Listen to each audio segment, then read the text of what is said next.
বিয়ে করানোর জন্য 1 মাস যাবত খুঁজছে পাত্রী, কিন্তু কেন? আমরা একটু তার কাছ থেকে জানার চেষ্টা করবো আসলে কেন আপনি আপনার স্বামীকে বিয়ে করানোর জন্য পাত্রী খুঁজছেন। পাত্রী খুঁজতেছি কারণ 4 বছর ধরে বিয়ে হয়েছে, তো কোনো বাচ্চা কাচ্চা নাই।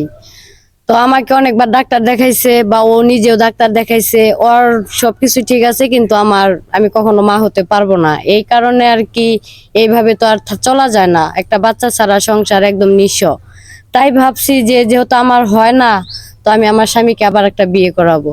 বিয়ে করাইলে হয়তো ওই ঘরে কুলজোরে একটা বাচ্চা আসবে, আমিও মা হব, ও বাবা হবে, তো আমরা মিলে জিলে এক সংসারে থাকবো। এর জন্য আর কি আমি স্বামীকে বিয়ে করানোর জন্য যে 1 মাস ধরে পাত্রী খুঁজতেছি। আচ্ছা, এই যে আপনি তো এই মেয়ের বড় ভাই, আপনার বোন, এই যে আপনার বোন এরকম একটা সিদ্ধান্ত নিচ্ছে, সে একজনের সংসারে থাকাকালীন সময়ও সে নিজের ইচ্ছায় তার সংসারে সতীন আনার চেষ্টা করছে, এটা আসলে আপনি কতটুকু যুক্তিসঙ্গত মনে করেন? এখন ভাই, যুক্তি অযুক্তি এগুলো আমি বুঝিনি। আমি কামলা মানুষ, ধরেন আমারও সংসার আছে, আমিও অনেক ঝামেলায় থাই। এখন যেহেতু ছোট বোন, এখন বউ নাই, আর বউ নাইটা অনেক ভালো, সেও বিয়ে করতে চাচ্ছে না। এখন বোন চিন্তা করে যে একটা মানুষের জীবন নষ্ট করতে লাভ নেই। আমাকে অনেকবার বুঝাইছে যে যাই হোক, একটা ভালো পাত্রী আমাকেও দেখতে পেয়েছে, ভালো পাত্রী দেখে এখন ওরে বিয়ে দিবি। আর বিয়ে দিয়ে এখন এই ঘরে সন্তান দিবি, সব আল্লাহর ইচ্ছা। এখন দিবি কি না দিবি সব আল্লাহ ভালো জানে। আবার এমনও হইতে পারে, হইতেও পারে। এখন পাগলামি করতেছে, এখন আমার কিছু করার নাই। এখন ওদের কাছে আইছি, এখন ওরা যেটা সিদ্ধান্ত নেয় ওই সিদ্ধান্তই, আমার তো আর কিছু করার নাই। আচ্ছা, আমরা ভাই আপনার কাছে একটু জানার চেষ্টা করি আসলে এই যে 4 বছর যাবত বিয়ে করার পরে বাচ্চা হচ্ছে না বিদায় আপনার বউ আপনার জন্য একজন পাত্রী খুঁজছে, আসলে এই ব্যাপারে আপনি কি সহমত আছেন? এখন ভাই আসলে এতদিন হয়েছে আমরা বিয়ে করছি, এখনো সন্তানাদি হইতেছে না। এখন আমার বউ সে নিজে সিদ্ধান্ত নিছে যে আমার একটা বিয়ে করাবো।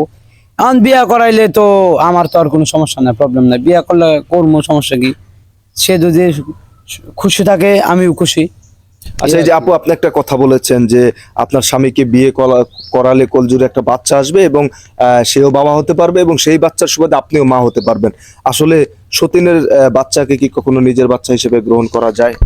হ্যাঁ, এটা যায়। যখন দেখা যায় যে যেহেতু আমি কখনো মা হতে পারবো না, কিন্তু আমারও তো ইচ্ছা আছে যে আমি এক মা হয়ে আমাকে মা বলে ডাকুক, এরকম তো ইচ্ছা আমারও আছে। তো এই ক্ষেত্রে যদি সতীন আসে বা ওর ঘরে যদি বাচ্চা হয়, তো আমাকেও তো একবার হলেও মা ডাকবে।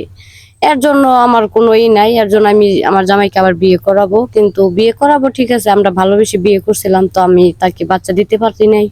তো এর ক্ষেত্রে আমার কোনো নাই। সে সারাদিনে আমাকে বা সপ্তাহে একটা মা ডাক দিলেই আমার চলবে। ঠিক আছে, কিন্তু আপনার যে সতীন হবে তার ঘর থেকে বাচ্চা হবার পরে আপনার সতীন যদি আপনাকে সেই বাচ্চাকে মানে মা বলতে নিষেধ করে বা আপনার সাথে হিংসে করে, তখন আপনি কি করবেন?